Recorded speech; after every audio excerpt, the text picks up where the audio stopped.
The swing on the front porch of 214 Elm Street creaked whenever the wind shifted.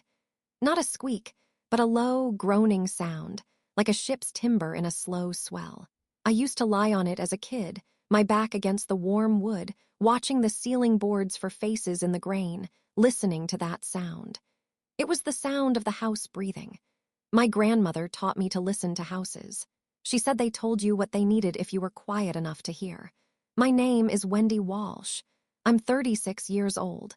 20 years ago, my parents kicked me out of the house for getting pregnant in 10th grade. 16 years old. November rain, one suitcase. My mother pointing at the door, telling me I was dead to them. That same night, they signed papers erasing me from the family. Me and any child I might ever have. I kept those papers. I kept everything. For 2 decades, I was invisible. They told everyone I'd moved abroad, built their spotless reputation on the grave of the daughter they threw away. Then last week, they showed up at my door, desperate, smiling, demanding to meet their grandson. A grandson they'd bragged about for months to 200 of their most powerful friends. They offered me $250,000. They had no idea that the grandson they'd been promising everyone didn't exist. And what they found instead would tear apart everything they'd spent 50 years building. Portland, Oregon, November 2004. I was 16, a sophomore at St. Catherine's Academy, and the youngest child of Gerald and Diane Walsh. On paper, we were the perfect family. My father owned a successful real estate law practice downtown, Walsh and Associates, established 1987. My mother had been president of the Parent-Teacher Association for 4 consecutive years. We sat in the front pew at Grace Fellowship Church every Sunday, dressed in coordinated outfits my mother selected each Saturday night. But every family has its hierarchy, and I learned mine early. Pat, my older sister, was 22 and in her 3rd year of dental school. She was the pride of the family, the daughter who would carry on the Walsh name with a profession that impressed. Deborah, 20, was studying to become a teacher, the beautiful daughter who never questioned anything. And then there was me. I was what my mother once called the surprise, born when she was 34, 6 years after she thought she was done having children. I don't think she ever forgave me for disrupting her plans. The signs were subtle but constant. Family photos displayed prominently in the living room somehow never included my school portraits. Dinner conversations revolved around Pat's clinical rotations or Deborah's student teaching placement. When I mentioned making the honor roll, my father would nod and say, "That's nice, Wendy," before turning back to Pat. I learned to make myself small, to not ask for too much, to not need too much. My father had a saying he repeated at every family gathering. Reputation takes 20 years to build and 5 minutes to destroy. I didn't understand then how prophetic those words would become, or that I would be the 5 minutes he feared. I met Marcus Webb at the public library downtown. It sounds unremarkable, but for me, the library was sanctuary, a place where no one compared me to my siblings or reminded me of expectations I could never meet. I went there 3 afternoons a week, ostensibly to study. Really, just to breathe. Marcus attended Jefferson High, the public school my parents would never acknowledge existed. He was 17, worked part-time at his uncle's auto repair shop, and had the kindest eyes I'd ever seen. He found me crying in the biography section one October afternoon after my mother had forgotten to pick me up from school for the 3rd time that month. "Hey," he said, sliding into the seat across from me. "You okay?" No one had asked me that in a very long time. We dated secretly for 2 months. He was gentle and patient and made me feel like I mattered, like I was someone worth remembering. October 28th, 2004. I'll never forget staring at that pregnancy test in the bathroom of a gas station 3 miles from my school. 2 pink lines. My hands wouldn't stop shaking. When I told Marcus, he didn't run, he didn't make excuses. He held my hands and said, "We'll figure this out together, Wendy. You're not alone." I wanted to believe him. Part of me did. But I knew my parents. I knew what mattered to them. And I knew that when I told them, their first question wouldn't be, "Are you okay?" It would be, "What will people think?" I decided to tell them at Sunday dinner. I didn't know it would be the last meal I'd ever eat in that house. Sunday, November 14th, 2004. 7:32 p.m., the roast beef was overcooked. I remember that detail because I was staring at it, trying to find the courage to speak, while my father complained about a property dispute and my mother calculated which families would attend the church Christmas gala. I have something to tell you. The table went quiet. 4 faces turned toward me. My parents, Pat home for the weekend, Deborah visiting from college. I'm 8 weeks pregnant, and I couldn't hide it much longer. My mother's fork clattered against her plate. My father didn't move. Who is the father? His voice was ice. Is it someone from St. Catherine's? Someone we know? His name is Marcus Webb. He goes to Jefferson High. He works at his uncle's auto shop. My mother's face had gone pale. You've been seeing a boy from the public school? He's a good person, Mom. He comes from a good family. My father cut in. What does his father do? He lives with his uncle. He works at an auto shop. The silence that followed lasted exactly 11 seconds. I counted. Then my father stood. You will not keep it. Richard, my mother started. She will not destroy everything we've built. He looked at me like I was a stranger, like I was something that needed to be removed. If you keep that baby, you are no longer part of this family. By 9:15 p.m., I was standing on the front porch with one suitcase, rain soaking through my sweater. My mother had opened the door and pointed outside. Not my father, my mother. Pat and Deborah watched from the upstairs window. Neither of them came down. I called Marcus from a pay phone at the gas station on Mulberry Street. My hands were shaking so badly I could barely dial. He picked up on the second ring. Wendy, what's wrong? They kicked me out. 20 minutes later, his uncle's truck pulled up to the gas station. Marcus jumped out before it fully stopped, wrapped me in his jacket, and held me while I sobbed against his chest. I've got you, he said. I've got you. We didn't have a plan. We had $300 between us, a truck with questionable brakes, and nowhere to go. That's when Margaret Torres saved my life. She was our neighbor, 3 houses down from the Walsh residence. 62 years old. Retired school teacher. The only person on our street who didn't treat my father like he owned the neighborhood. She'd seen me standing in the rain from her window. She'd watched long enough to understand. You can stay with me, she said when I knocked on her door at nearly 10 o'clock at night. As long as you need. 2 weeks. That's how long we stayed in Mrs. Torres' guest room before Marcus found us a studio apartment in Seattle. $425 a month, above a laundromat that smelled like bleach and second-hand hope. My parents had their lawyer draw up papers the night they threw me out. I know because my father mailed me a copy 3 days later. Certified mail, signature required. Like I was a business transaction. The document stated that Wendy Elizabeth Walsh forfeited all inheritance rights, and the Walsh family bore no legal or moral obligation to her or any child born to her. I kept that paper. I've kept it for 20 years. Lily Grace Walsh Webb was born on July 6, 2005, at Harborview Medical Center in Seattle. 7 pounds, 4 ounces, 10 fingers, 10 toes. Her father's brown eyes and my stubborn chin. She came into the world screaming, and I thought, good. Scream, make them hear you. Don't ever let anyone make you small. The first 5 years were a blur of survival. Marcus worked double shifts at a repair shop in Ballard while I finished my GED, then started community college classes, 2 at a time, whatever I could manage around Lily's schedule. We lived on ramen noodles and free bread from the day-old bin at the bakery down the street. I learned to sew patches onto patches to make a dollar stretch until it begged for mercy. I remember one night in particular. Lily was maybe 2. She'd woken up with a fever, and we didn't have money for the urgent care copay. Marcus worked the night shift. I sat on the bathroom floor at 3 in the morning with Lily in my lap, pressing cool washcloths to her forehead, singing every lullaby my grandmother had ever taught me. The ones about the porch swing, the ones about the house on Elm Street breathing. I sent my parents a birth announcement when Lily was born. No response. I sent a photo on her first birthday. Silence. By her second birthday, I stopped trying. Marcus and I never got married. We kept saying we would someday, when we had money for a real wedding, when life calmed down. Someday kept getting pushed back. Then on March 15th, 2010, a delivery truck ran a red light on Aurora Avenue.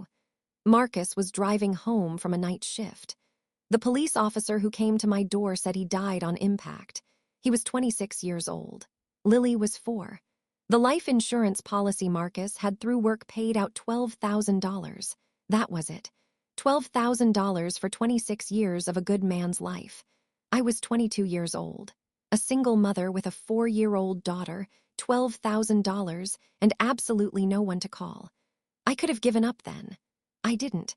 I'd started doing small interior design projects while Marcus was alive, decorating apartments for neighbors who couldn't afford professionals, staging homes for real estate agents willing to take a chance on a young mother with no credentials.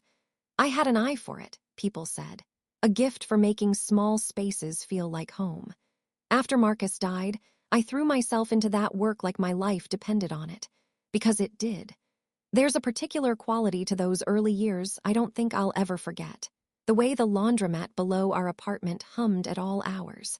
The smell of drying clothes mixing with the soup I'd make on Sundays to last the whole week. Lily's small hand in mine as we walked to the bus stop, her backpack nearly as big as she was. I kept a ledger in those days, a physical notebook where I wrote down every penny. Rent, utilities, food, bus fare, Lily's shoes. I still have it somewhere. The pages are soft from handling, the columns cramped but accurate. I also kept another ledger, one I never wrote down. It was the tally of everything my parents had taken from me, every birthday they missed, every Christmas they pretended I didn't exist, every time Lily asked why she didn't have grandparents like the other kids, and I had to find words that wouldn't break her heart. That ledger grew heavy, but I carried it. 2012. I met Eleanor Vance at a design workshop at Seattle Central College. She was 52, recently retired as creative director of a major design firm and looking for a project. For reasons I still don't fully understand, she chose me. "You have talent," she said after reviewing my portfolio. "Raw, unpolished, but real. Let me help you shape it." Eleanor didn't just teach me design. She taught me how to stop apologizing for taking up space. She'd watch me present ideas with my shoulders hunched, my voice tentative, and she'd say, "Wendy, your work is brilliant. Let your body catch up to it."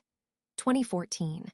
With Eleanor's mentorship and a $50,000 SBA loan that took me 3 attempts to secure, I founded Hearth Home Interiors. Our first office was a converted closet in a shared workspace. 2018. 8 employees. Revenue, $1.2 million. 2022. Seattle Met Magazine ran a feature story on me. From teen mom to design CEO, Wendy Walsh's story. The journalist spent 3 days interviewing me about my journey. The pregnancy at 16, being cut off from my family, losing Marcus, building a business from nothing. I told her everything, except my parents' names, not to protect them. To protect Lily from anyone who might try to connect her to people who never wanted her to exist. 2024. 22 employees. Revenue, $4.2 million. A corner office overlooking Capitol Hill. My daughter was 19, a sophomore at the University of Washington, majoring in psychology. She was brilliant and fierce and everything I'd hoped she would become. 20 years. No contact from the Walsh family until last week. Tuesday, November 5th, 2024. 6:47 p.m. I'd just gotten home from a client meeting. A tech executive renovating her Mercer Island waterfront property, a contract worth $800,000. My mind was still running through fabric samples and lighting options when I turned onto my street and saw the car. A black Mercedes-Benz S-Class, Oregon plates. My heart stopped.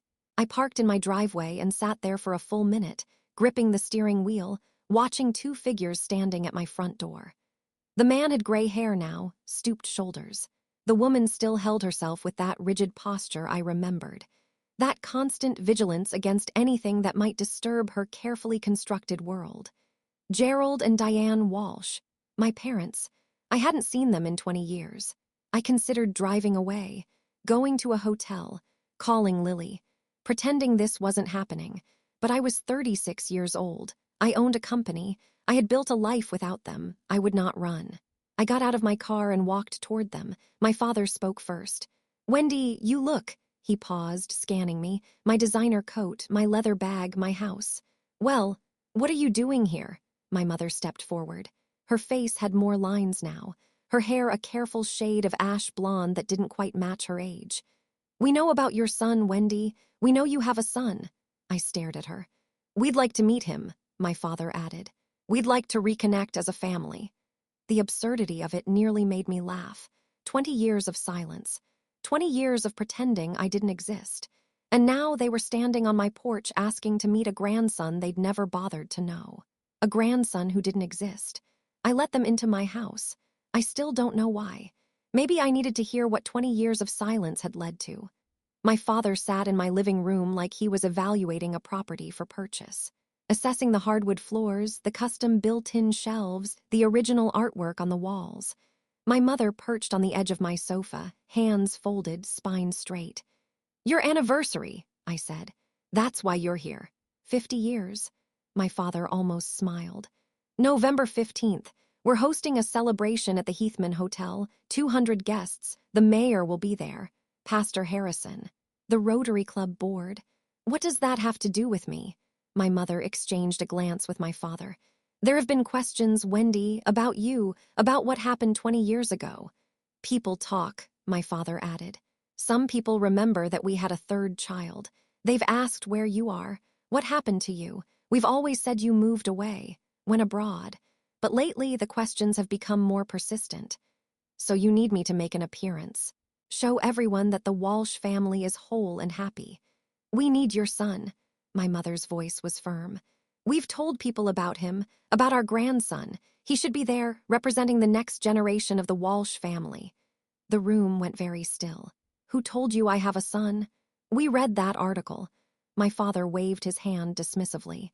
"The magazine piece. It mentioned your child, your successful business. You've done better than we expected."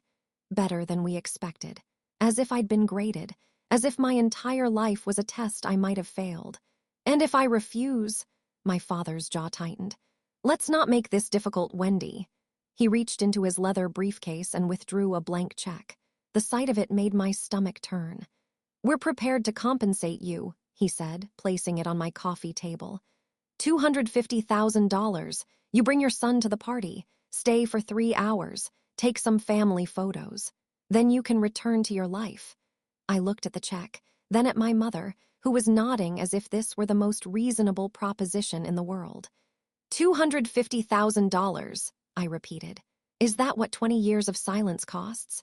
We're also prepared to reinstate you in the family trust." My mother leaned forward, her voice dropping to a conspiratorial whisper. "The combined estate is valued at $3.8 million. You would have an equal share with Pat and Deborah." I thought about that studio apartment above the laundromat. The nights I'd worked double shifts while Lily slept in a playpen behind the counter of a coffee shop because I couldn't afford childcare. The years I'd spent building something from nothing while they sat in their Portland mansion pretending I'd never existed. "And if I say no?" My father's expression hardened. "We would prefer not to involve your son directly, Wendy. But if necessary, we can reach out to him ourselves, explain the situation, help him understand his family history." It was a threat, subtle but unmistakable. "You want to contact my child," I said slowly, "and tell him your version of what happened. We want to be a family again." My mother spread her hands, the picture of reasonableness. "Isn't that what you've always wanted?" I was about to answer when I heard footsteps on the stairs, and everything changed. "Mom, is everything okay?" I heard voices. Lily stopped at the bottom of the stairs, her psychology textbook still in her hand. She was wearing sweatpants and a University of Washington hoodie, her dark hair pulled into a messy ponytail. She looked exactly like what she was, a 19-year-old college student who'd been studying in her room. My mother rose to her feet, her face cycling through confusion, calculation, and something close to horror. "Who is this?" "This is Lily." I stood, positioning myself slightly between my daughter and my parents. "My daughter. Your granddaughter." "Daughter," my father's voice cracked. "But we were told, the article said child, you assumed the rest." Lily's gaze moved from me to the strangers in our living room. Understanding dawned in her eyes. "These are them, the grandparents who threw you out when you were pregnant with me." My mother flinched. "That's not, it was more complicated then." Which part was complicated? Lily crossed her arms. The part where you kicked a 16-year-old out in the rain, or the part where you spent 20 years pretending she didn't exist? Young lady, my father started.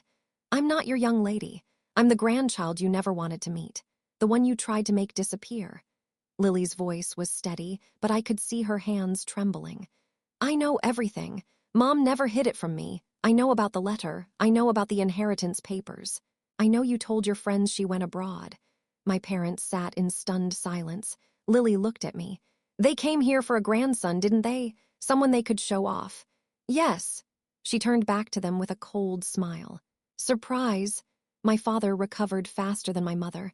I watched him recalibrate, the lawyer in him assessing this new variable. A granddaughter, he said carefully. That works. We can adjust the narrative. Lily can come to the party as what? Lily cut in. The secret granddaughter you've been hiding for 19 years, the daughter of the teen mom you threw away. We could say you were studying abroad. My mother's voice was pleading now. Recently returned, a surprise reunion. I was born in Seattle. I've never left the country. I'm a sophomore at UW. Lily laughed, but there was no humor in it. Do you even hear yourselves? You want me to lie to 200 people about my entire existence? The party is November 15th. My father checked his watch, as if time was the only variable that mattered. 10 days from now. We need an answer by the 10th. I stood. I think you should leave. Wendy, I'll consider what you've said, but not tonight, not with Lily here. My mother rose, gathering her handbag. At the door, she turned back. This is an opportunity to heal, Wendy, to put the past behind us. Don't let old wounds cost you your future. I watched them walk to their Mercedes. Watched my father help my mother into the passenger seat the same way he had 1,000 times before, as if this were any ordinary evening. When the car disappeared around the corner, Lily spoke. You're not actually considering this, are you? I looked at my daughter. This fierce, brilliant young woman I'd raised alone. The person Gerald and Diane Walsh had tried to erase from existence before she was even born. No, I said, but I'm not done with them yet. That night, after Lily went to bed, I pulled a fireproof lockbox from the back of my closet. I hadn't opened it in years. Inside were the documents of my erasure, the notarized letter of disinheritance, dated November 14th, 2004. Signed by Richard Allen Mayers and Diane Elizabeth Mayers. No, that was wrong. I had to remember. Gerald and Diane Walsh. Witnessed by a notary named Harold Brennan. I remembered the day my father mailed it to me. Certified mail, requiring my signature. As if he wanted to make sure I knew exactly how thorough he'd been. The document was 3 pages. Legal language designed to be airtight. Ensuring that Wendy Elizabeth Walsh hereby forfeits all claims to the Walsh family estate, and that the family bears no legal or moral obligation to the aforementioned party, or any dependents thereof. Any dependents thereof. Lily, reduced to 3 words in a legal document, erased before she took her first breath. I photographed each page with my phone, uploaded them to my cloud storage, made backup copies. Mom, I looked up. Lily was standing in my doorway, arms wrapped around herself. I couldn't sleep either. She sat beside me on the bed, looking at the documents spread across my comforter. Is that the letter? Yes. She picked up the first page, reading slowly. When she finished, her eyes were bright with tears she refused to let fall. They really did it, she whispered. They really just cut you out like you were nothing. They did. What are you going to do with these? I looked at my daughter. At the evidence of 20 years of calculated cruelty laid out before us. I don't know yet, I admitted. But whatever I do, they won't be able to pretend anymore. Lily nodded slowly. I might have an idea. The next morning, I made a call I hadn't made in over a year. Margaret Torres answered on the 3rd ring. Wendy, is that you, sweetheart? Mrs. Torres, I smiled despite everything. I hope I'm not calling too early. At my age, early is relative. What's wrong? You sound like you've got weight on your shoulders. I told her about my parents' visit, about the grandson they'd invented, the anniversary party, the $250,000. When I finished, the line was quiet for a long moment. Those people, she finally said. 20 years and they haven't changed one bit. Mrs. Torres, I need to ask you something. anything. That night, November 14th, 2004. I remember it like it was yesterday. Her voice hardened. I watched from my window, saw you standing in the rain, that little suitcase at your feet, watched your parents' car drive away. I should have come out sooner. I've regretted that every day since. Do you still have your security camera footage from back then? A pause. You know, I never delete anything. Old teacher's habit. Document everything. Let me check my files. 20 minutes later, my phone buzzed with an email, a grainy but unmistakable image. A 16-year-old girl standing on a porch in the rain. 9:17 p.m., November 14th, 2004. The timestamp was visible in the corner. The address, my parents' house, was partially visible in the frame. That's you, Mrs. Torres said when I called her back. That's the night they threw you away. Would you be willing to verify this officially if needed? Honey, I've been waiting 20 years for someone to ask. Her voice was fierce. Whatever you need, I'm there. I thanked her and hung up. 2 pieces of evidence. 2 witnesses. Now I needed a plan. I spent that evening rereading my own story. The Seattle Met article was still available online, shared over 12,000 times since it was published in March 2022. The journalist, Rebecca Huang, had titled it, From Teen Mom to Design CEO, Wendy Walsh's Story. 2,500 words about loss, resilience, and building something from the ruins of everything you thought you knew. I'd been careful in that interview. I'd told the truth, but not the whole truth. I mentioned being estranged from my family without naming names or cities. I talked about becoming a mother at 17 without identifying the parents who'd cast me out. Not to protect them. To protect Lily from strangers making connections, asking questions, dredging up pain that didn't belong to them. Now I scrolled through the comments. Thousands of them. This woman is incredible. Imagine being thrown away by your own family and still becoming this successful. I went through something similar. This story gives me hope. Someone should make a movie about her life. Seriously. One comment caught my eye, posted just 2 weeks ago. Does anyone know if she's related to the Walsh family in Portland? The law firm people. Someone in my church mentioned it and now I'm curious. So, that's how my parents found out. My phone rang. Alina Vance. Wendy, I heard through the grapevine that your parents materialized after 2 decades of radio silence. I laughed despite myself. News travels fast. This is Seattle. Everything travels fast. Her voice softened. What do you need? I don't know yet. Advice, maybe. Perspective. What I know, Alina said, is that you've spent 20 years proving who you are without them. Don't let 3 hours at their party undo that. She was right, but I was already thinking bigger than 3 hours. Thursday, November 7th, 2024, 3:42 p.m. My phone showed an Oregon area code I didn't recognize. I almost let it go to voicemail. Wendy, it's Pat. I hadn't heard my sister's voice in 20 years. It was deeper now. Weathered. The voice of a woman in her 40s instead of the 22-year-old who'd watched from an upstairs window while I stood in the rain. Pat, I know I have no right to call. I know you have no reason to talk to me. She exhaled shakily. But I need you to know some things before whatever happens next. Then talk. The grandson story, the whole thing about you having a son that came from Mom. She read the Seattle Met article 2 years ago, but didn't read it carefully. Just saw a child and successful business and constructed this whole narrative about you having a boy who was some kind of entrepreneur. She invented a grandson, told her church friends, her Rotary friends, built an entire story about this brilliant young man continuing the Walsh legacy. Pat's voice cracked. Dad went along with it. They've been dining out on your imaginary son for months. I closed my eyes.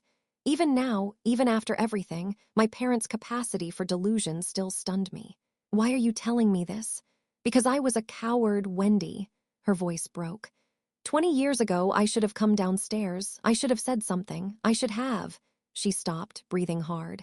Deborah and I have talked about it for years. We were wrong. We've always been wrong. And now I want to make it right, whatever that looks like. Pat paused.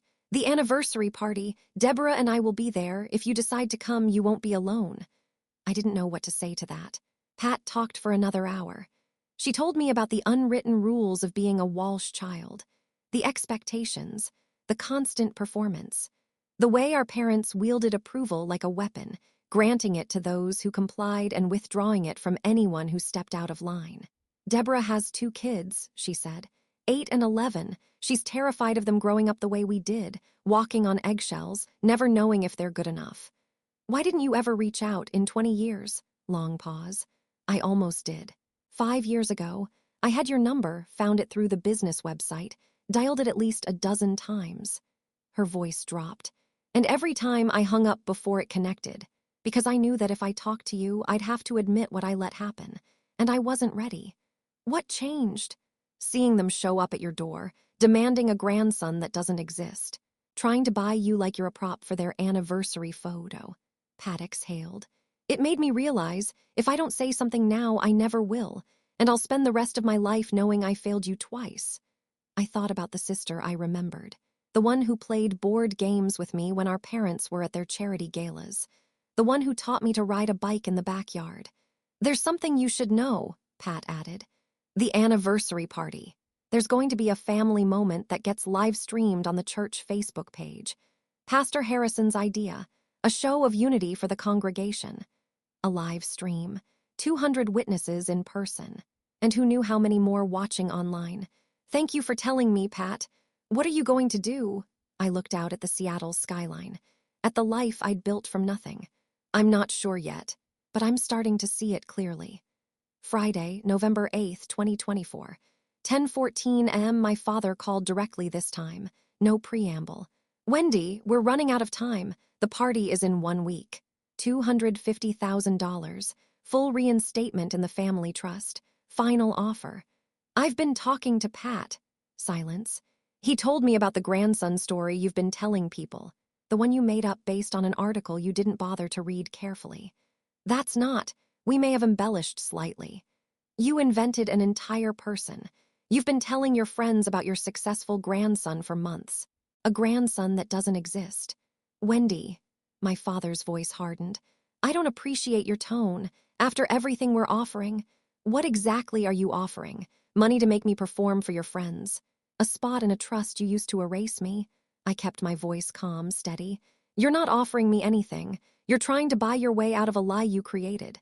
You have no right to judge us. Now he was angry. You're the one who destroyed this family. You're the one who brought shame. I was 16 years old. I was pregnant and scared, and I needed my parents. My grip tightened on the phone. And you threw me out like garbage and spent 20 years pretending I died. If you don't come to this party, Wendy, you will never have another opportunity to be part of this family. You said that 20 years ago. And you know what? I built a better life without you than I ever would have had with you. We'll see about that. He hung up. I sat in my office, heart pounding, mind racing. 1 week, 200 guests, 1 live stream. It was time to stop letting them control the narrative. That evening, I sat at my dining table with Lily and Alina. They want a performance, Alina said, swirling her wine. They want you to show up, smile for the cameras, validate 20 years of lies. They want to use you, Lily added. The same way they've always used you, as something to manage, not someone to love. I looked at both of them, my mentor. My daughter, the family I'd built for myself. I'm going to that party. Lily's head snapped up. Mom, not to give them what they want, to give myself what I need. I pulled out my phone, showing them the photos of the disinheritance letter, Mrs. Torr's security footage, the Seattle Met article. They've spent 20 years controlling my story, telling people I went abroad, inventing a grandson, making me disappear. And you want to undisappear, Alina said slowly. I want to tell the truth, in front of everyone who matters to them, on their stage, at their party, during their precious live stream. I took a breath, not to humiliate them, to stop letting them pretend I don't exist. I'm coming with you, Lily's voice was firm. They need to see who I really am, not their imaginary grandson, me. I reached for her hand. Are you sure? This could be... I've spent my whole life knowing that my grandparents chose their reputation over my existence. I'm sure. I called Pat that night. Your offer to stand with me, does it still hold? Deborah and I talked. We're ready.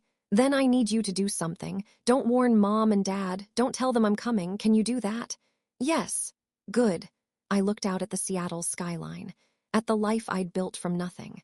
Because in 1 week, we were going to show them what family actually means. Saturday, November 15th, 2024.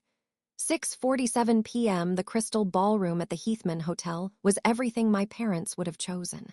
Chandeliers dripping crystal, white tablecloths starched to precision, flower arrangements that probably cost more than my first month's rent in Seattle, 200 guests in formal attire, clutching champagne flutes, making small talk about golf handicaps and investment portfolios. I stood in the entrance with Lily beside me.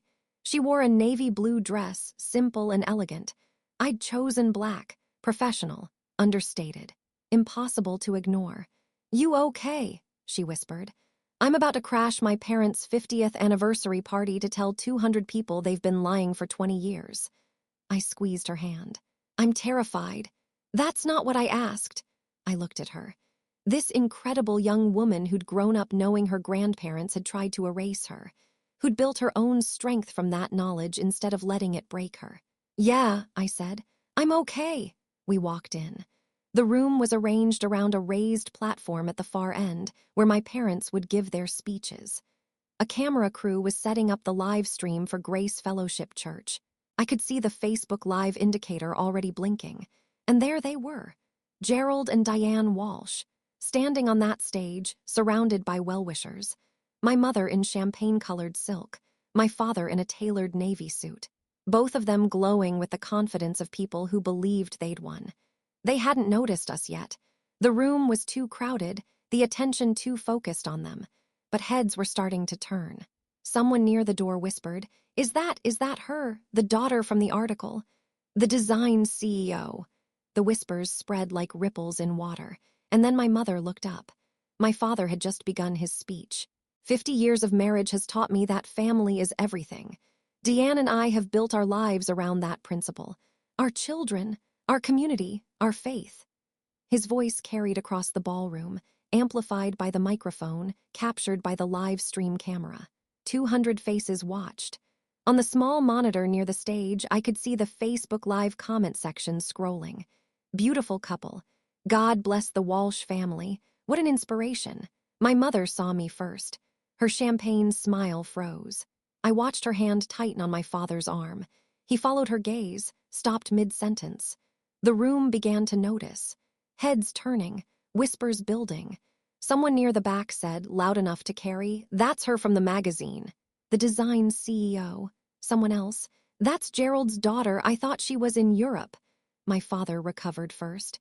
As I was saying, family has always, I started walking toward the stage. The crowd parted, not dramatically. This wasn't a movie, but people stepped aside, sensing something was about to happen. Lily walked beside me, her chin high, her step steady. Pat appeared at the edge of the crowd, Deborah beside her. They didn't try to stop me. They just watched. "Wendy." My father's voice came through the speakers, strained now. "What a surprise. We weren't expecting." I climbed the 3 steps to the platform. The live stream camera tracked my movement. I could feel 200 pairs of eyes on me, plus however many were watching online. "Hello, Dad." I took the microphone from his hand before he could react. "Hello, everyone. My name is Wendy Walsh." I turned to the crowd, to the camera, to the 200 witnesses and the thousands watching online. "For those of you who don't know me, and many of you don't, I'm Gerald and Diane's youngest daughter." I paused. "The one they told you went to Europe 20 years ago." The silence in that ballroom was absolute. "I didn't go to Europe," I continued. "On November 14th, 2004, 20 years ago tomorrow, my parents discovered I was pregnant at 16. That same night, they threw me out of their house. They had their lawyer draft papers disowning me. They told me I was dead to them." Someone gasped. The live stream comments were exploding. I could see them scrolling faster than anyone could read. "They told everyone I'd gone abroad. For 20 years, they pretended I didn't exist." I reached into my bag and pulled out the notarized letter. This is the document my father mailed me 3 days after throwing me out. It states that I forfeit all inheritance rights and that the Walsh family has no obligation to me, or, I quote, any dependents thereof. I held it up to the camera, close enough to read. Those dependents, that's my daughter, Lily. I gestured to where she stood at the edge of the stage. Your granddaughter, who you've never met. The grandson you've been telling your friends about for months doesn't exist. You invented him based on a magazine article you didn't read carefully. My father grabbed for the microphone. Wendy, this isn't the place. When is the place, Dad? I held the mic out of his reach. When is the right time to tell the truth? You came to my house last week offering me $250,000 to parade a fictional grandson at this party. $250,000 to make your lie look real. I turned to the crowd, to the camera. I didn't come here for money. I came here because I'm done being erased. Pastor Harrison stepped forward. Gerald, is this true? My father couldn't answer. My mother started crying. I'd only seen Diane Walsh cry once in my entire childhood, at her own mother's funeral. Now tears streamed down her face, ruining the careful makeup she'd spent hours perfecting. Gerald, Pastor Harrison's voice was firm. I asked you a question. Is what your daughter is saying true? The room held its breath.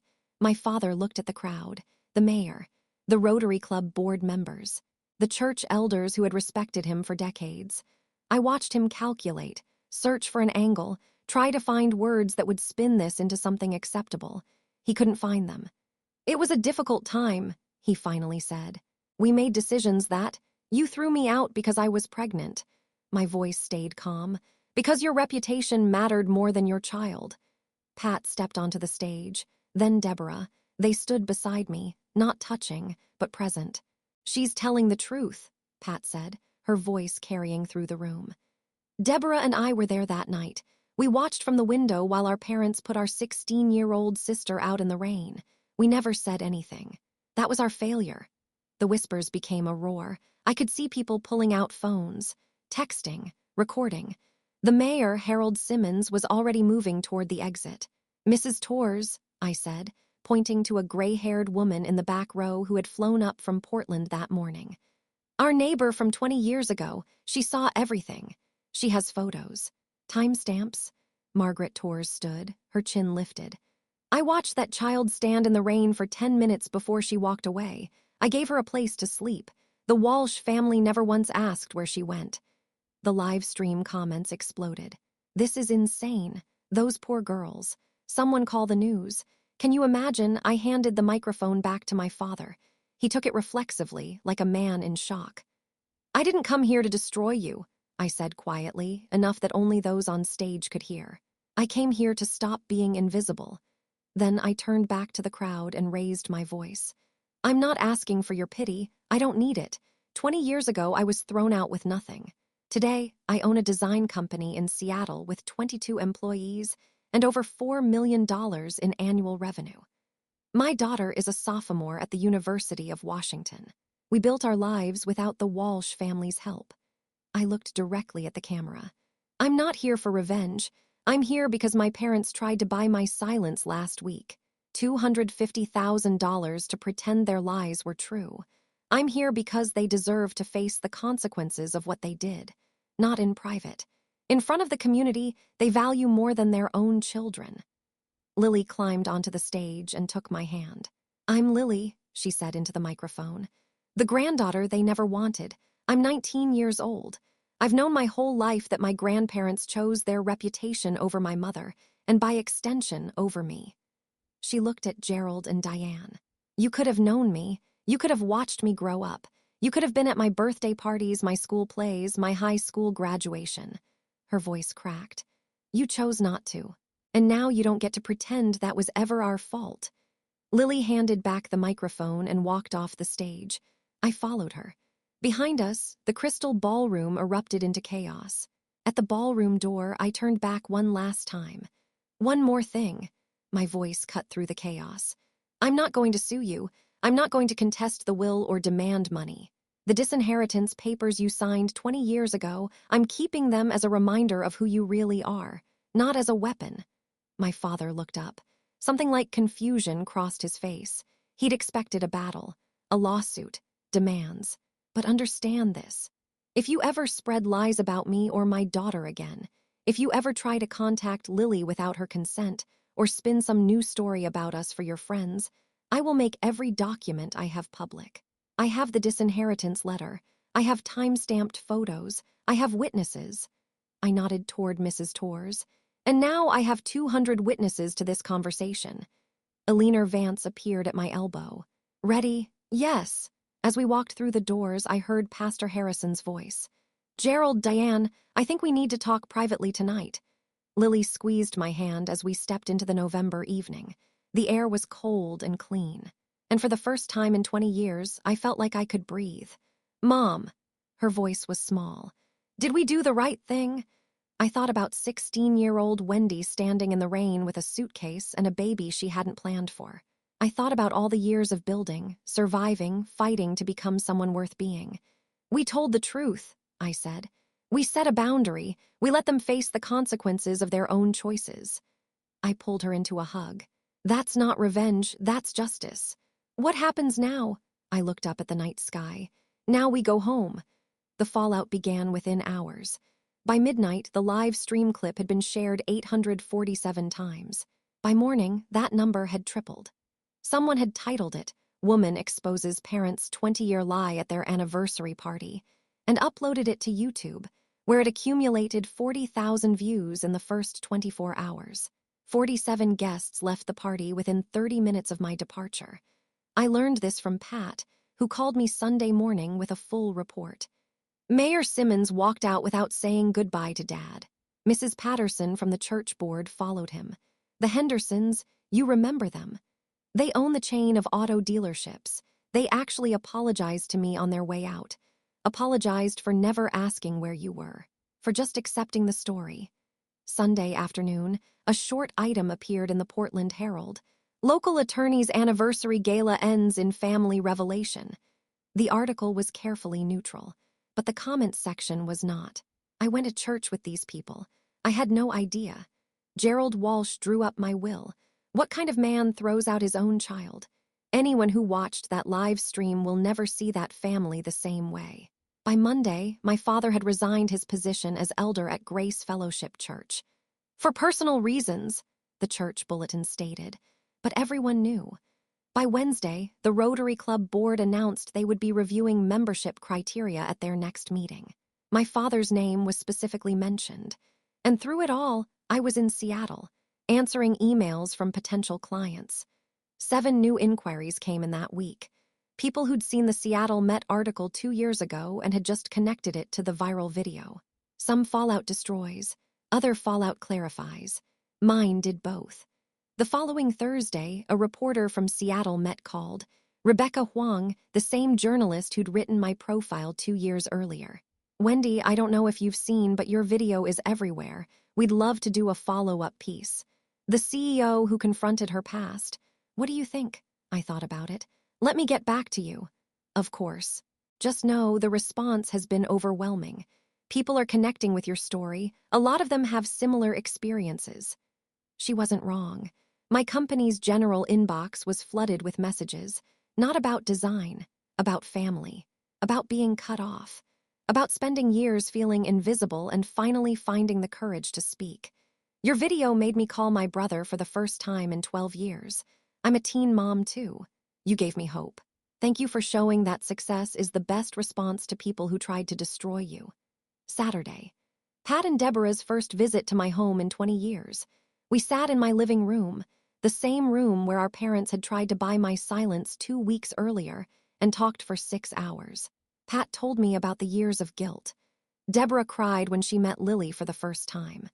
Their children, my niece and nephew, ages 8 and 11, played in my backyard while the adults tried to rebuild something from the wreckage. I'm sorry, Pat said. I know it's not enough. I know sorry doesn't cover 20 years. No, I agreed. It doesn't, but it's a start. Lily watched from the doorway. This young woman who'd grown up without extended family, finally seeing what it might look like to have one. Imperfect, complicated, but real. 1 week after the party, my phone rang with an Oregon number. My mother. Wendy. Her voice was smaller than I'd ever heard it. I'm not calling to apologize. I don't know how to apologize for what we did. Then why are you calling? Long silence. I watched the video, the live stream. I've watched it 11 times. Another pause. I keep looking at your face when you're talking, trying to see my daughter, the one I put out in the rain.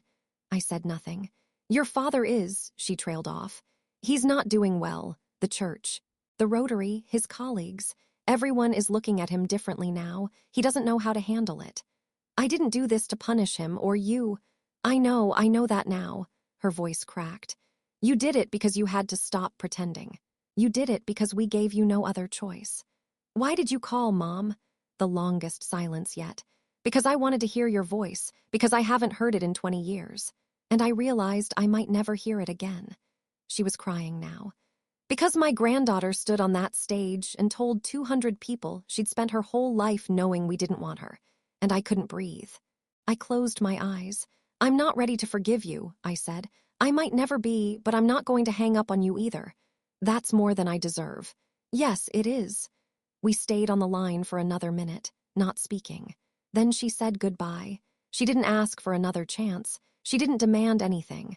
Maybe that was progress, or maybe it was just the first step of a very long road. Thanksgiving 2024. My dining table, the one I'd bought 3 years ago from an estate sale and refinished myself, seated 12. It had never been this full. Lily sat at my right hand, Eleanor Vance at my left. Mrs. Torres, who'd flown up from Portland again, was teaching my nephew how to fold napkins into swans. Pat carved the turkey while her wife set out side dishes. Deborah's daughters argued about who got to light the candles. My parents weren't there. We hadn't reached that point. Maybe we never would. But looking around that table, I realized something. I'd spent 20 years mourning a family that had never really wanted me. Now I was surrounded by people who had chosen to be here, who wanted to know me, not a version of me, not a prop for their image. Me. Lily stood to make a toast. I wrote something for Mom. She pulled out a folded paper. When I was little, I used to ask why I didn't have grandparents like the other kids. Mom always told me the truth, that they'd made a choice, and that choice wasn't about me. It took me years to really understand that. She looked at me. But I understand now. And I know that everything I have, everything I am, is because you never let their choice define us. She raised her glass. To the family we build, not the one we're born into. Everyone drank. Later, after the dishes were cleared and the guests were scattered through my house drinking coffee, I stood at the kitchen window. Lily appeared beside me. You okay? I looked at my daughter. At this life I'd assembled from the ruins of everything I thought I'd lost. Yeah, I said. I really am. October 2025. The house on Elm Street had been empty for 6 months, my grandmother's house. The one she'd left to my mother, who'd never wanted it. The one that had sat vacant since Diane Walsh couldn't bear to sell it and couldn't bear to live in it. I bought it for cash. $87,000. A fraction of what it was worth, but my mother needed the money. The legal fees from the Rotary Club review, the lost clients, the slow unraveling of a reputation 50 years in the making, and I needed something else. The realtor had called it a fixer-upper. She was being generous, but the bones were good. My grandmother had known how to build things that lasted. October 12th. An afternoon so clear and gold it hurt to look at directly.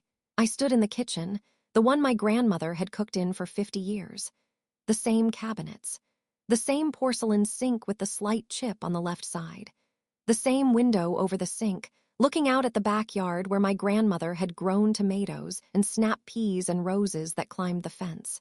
I filled the kettle, set it on the stove, lit the burner with a match because the pilot light had long since gone out.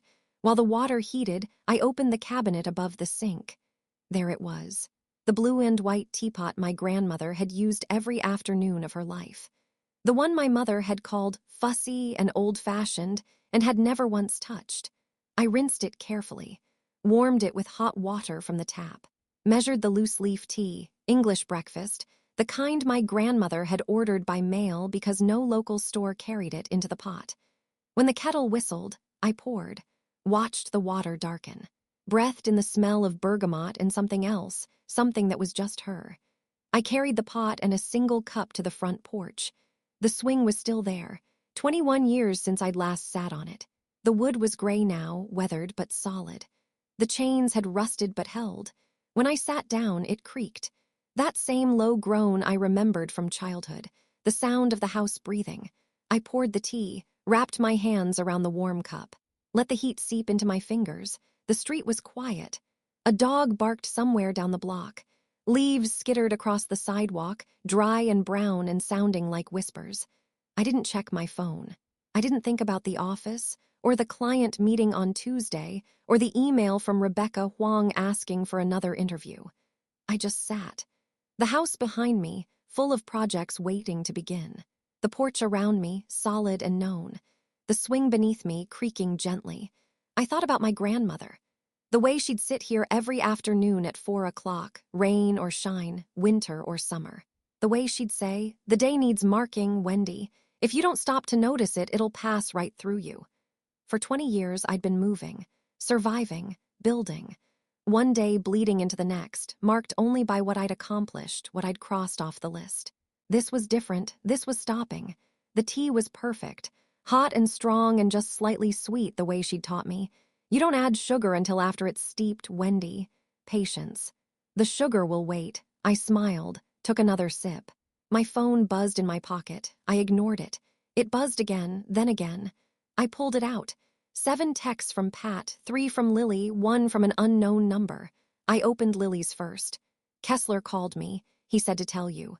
She would have loved watching you in that fellowship hall." Kessler, my grandmother's brother, 87 years old, living in a nursing home in eastern Oregon. I hadn't seen him since I was 12. I didn't know how he'd heard. I didn't know how he knew, but the words landed somewhere deep.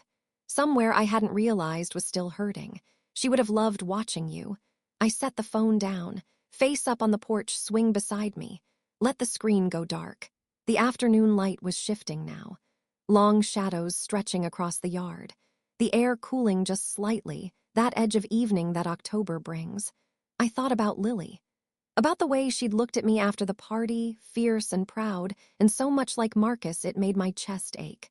I thought about Pat and Deborah, the slow work of rebuilding. Phone calls that were still awkward, visits that still carried the weight of 20 years, but happening. I thought about my mother. The phone calls that came every few weeks now. Never long, never easy, but she kept calling, and I kept answering. My father hadn't called. I didn't expect him to. Some distances can't be measured. Some choices can't be unmade. But I'd stopped waiting for them to change. That was the thing. That was the difference. I'd spent 29 years, my whole life, really, believing the ledger was real. That I owed some debt I could never repay.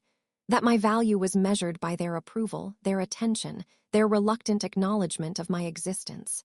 But I wasn't waiting anymore. For permission, for apology. For them to become people they'd never been. I was just here on this porch with this tea, in this house that had been my grandmother's and was now mine. The swing creaked. The leaves whispered. The afternoon light poured gold over everything. The porch swing on Elm Street creaked whenever the wind shifted. I remembered lying on it as a kid, listening to that sound. The sound of the house breathing. I'd described it once, in that magazine interview. The journalist had asked about my childhood, about happy memories, and I'd told her about the swing. About lying on my back, watching the ceiling boards for faces in the grain, feeling the wood warm beneath me. I hadn't realized then that I was describing something I'd lost. Something I thought I'd never have again, but here it was, still here, still creaking, still warm. I finished the tea, set the cup on the porch floor beside me. The sun dipped lower. The air grew cooler. The first stars began to appear, faint and tentative in the darkening eastern sky. I didn't move. I just sat and breathed and let the house breathe with me. The day needed marking, and I was marking it, not with words, not with declarations, just with presence. The swing creaked. The leaves whispered. The tea was gone, but the warmth of it lingered in my hands, in my chest, in the place where 20 years of waiting had finally, quietly, come to rest. I thought about my grandmother, about what she'd say if she could see me now. Probably nothing. Probably she'd just sit beside me, pour herself a cup, let the silence do the work. That was her way. That was my way now, too. The porch swing creaked. The wind shifted, the house breathed, and I was home.